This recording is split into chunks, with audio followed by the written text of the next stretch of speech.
2023 সালের শুরুতে বাংলাদেশের জন্য 470 কোটি মার্কিন ডলারের ঋণ অনুমোদন করে আন্তর্জাতিক মুদ্রা তহবিল IMF। প্রথম 3 কিস্তি এরই মধ্যে দেয়া হয়েছে।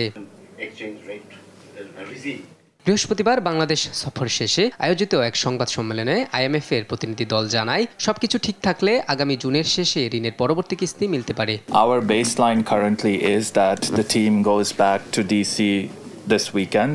The authorities come to DC starting Monday. I think Sunday night they'll be there. The discussions continue in DC, and if all goes well, then we are expecting before the end of the fiscal year we will do a disbursement. এ সময় রাজস্ব আহরণের গতি বাড়ানোরও তাগিদ দিয়ে দলটি জানায়, বাংলাদেশে পণ্য ও সেবার দাম কমলেও মূল্যস্ফীতি এখনও কাঙ্ক্ষিত পর্যায়ে আসেনি। Carefully calibrating the monetary stance to avoid its premature softening will help anchor inflation expectations, while greater exchange rate flexibility will support price competitiveness, rebuild foreign exchange rate reserve buffers, and strengthen the economy's resilience against external shocks. পরে আইনি সংস্কার আন্তর্জাতিক মানদণ্ড মেনে হতে হবে, সেই সঙ্গে বাংলাদেশ ব্যাংকের প্রাতিষ্ঠানিক সংস্কারও জরুরি বলে জানান IMF।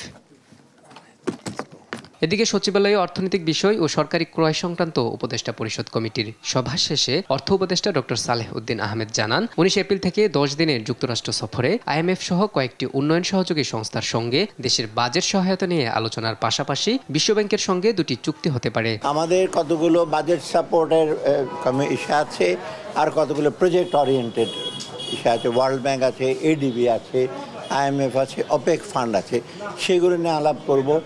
2-1টা চুক্তি হতে পারে ওয়ার্ল্ড ব্যাংকের সাথে। এছাড়া যুক্তরাষ্ট্রের সঙ্গে বাণিজ্য ঘাটতি কমাতে জ্বালানি সহ বেশ কিছু খাতে পণ্য আমদানি বাড়ানোর পাশাপাশি আলোচনার মাধ্যমে শুল্ক কমানোর উদ্যোগ নেওয়া হয়েছে বলেও জানান তিনি। মোহাম্মদ আলাউদ্দিন, দেশ টিভি, ঢাকা।